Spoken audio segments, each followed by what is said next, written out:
ይሹሩን ሆይ በሰማያት ላይ ለረድኤትህ በደመናትም ላይ በታላቅነት እንደሚሄድ እንደ እግዚአብሔር ያለ ማንም የለም። መኖሪያህ የዘላለም አምላክ ነው። የዘላለም ክንዶች ካንተ በታች ናቸው። ጠላትህን ከፊትህ አውጥቶ አጥፋው ይላል። እስራኤልም ተማምኖ የያዕቆብ ምንጭ ብቻውን እህልና የወይን ጠጅ ባለባት ምድር ይኖራል። ሰማያቱም ጠልን ያንጠባጥባሉ። እስራኤል ሆይ ምስጉን ነህ። በእግዚአብሔር የዳነ ሕዝብ እንዳንተ ማን ነው? እርሱ የረድኤትህ ጋሻ የከፍተኛነትህም ሰይፍ ነው። ጠላቶች ይገዙልሃል፣ አንተም ከፍታቸውን ትረግጣለህ ይላል። ሃሌሉያ። ይህ እንግዲህ ሙሴ ከመሞቱ በፊት ሕዝቡን የባረከበት በረከት ነው።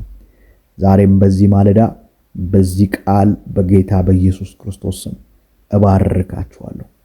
በሰማያት ላይ ለረድኤታችሁ በደመናትም ላይ በታላቅነት እንደሚሄድ እንደ እግዚአብሔር ያለ ማንም የለም።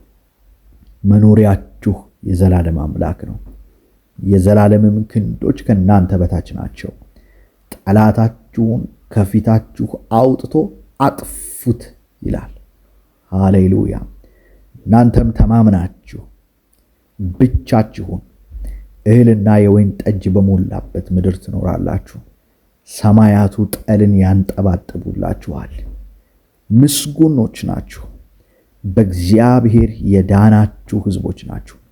እግዚአብሔር ደግሞ የረድኤታችሁ ጋሻ ነው፣ የከፍተኛነታችሁም ሰይፍ ነው።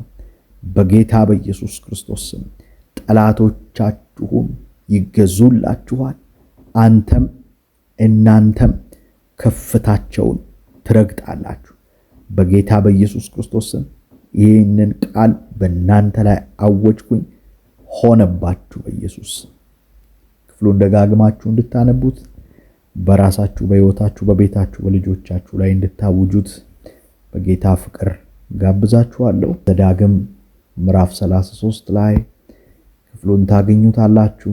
እግዚአብሔር አምላክ ይባርካችሁ። ሻሎም።